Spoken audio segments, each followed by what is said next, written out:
Olá, meus queridos irmãos, que bom estarmos juntos para mais uma vez estudarmos a lição da Escola Sabatina. E hoje, quinta-feira, 3 de julho, nós temos como tema para o nosso estudo mudança de planos. Bom, amados irmãos, ao lermos Êxodo capítulo 2, no versículo 11 ao 25, a gente vê um fato que ocorreu na vida de Moisés.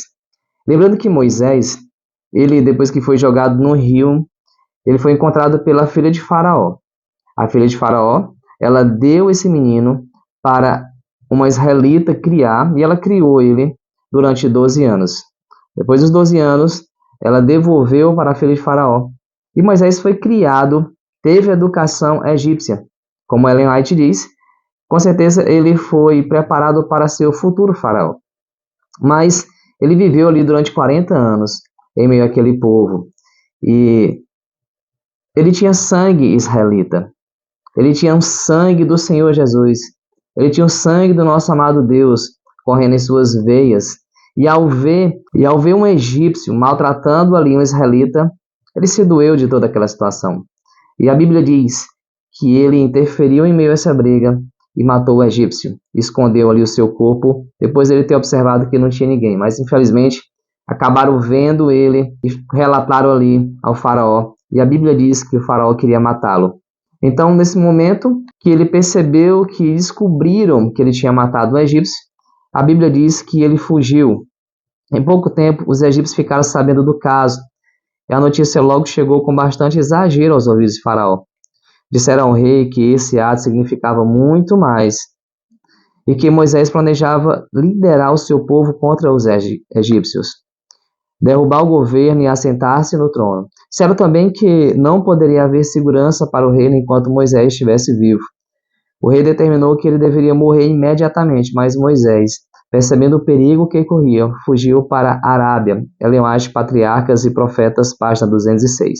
Então, de forma bem mais detalhada, a gente vê que Moisés entendeu o perigo e fugiu e passou mais 40 anos ali, morando na casa de Jetro, onde ele conheceu ali Zípora e se casou. Bom, amados irmãos, Moisés ele tinha todos os motivos do mundo para se tornar um falso Deus, se tornar um egípcio, se tornar um faraó. Ele tinha riqueza, ele tinha luxo, ele tinha tudo do bom e do melhor que muitas vezes eu e você procuramos. Mas assim como as parteiras, Moisés ele decidiu optar por Deus. O Deus único e verdadeiro, Criador do céu e da terra, nosso Pai eterno. E ele deixou Deus conduzir a sua vida.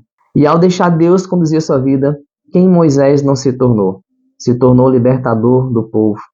Quantas pessoas ele não conseguiu libertar, usado por Deus?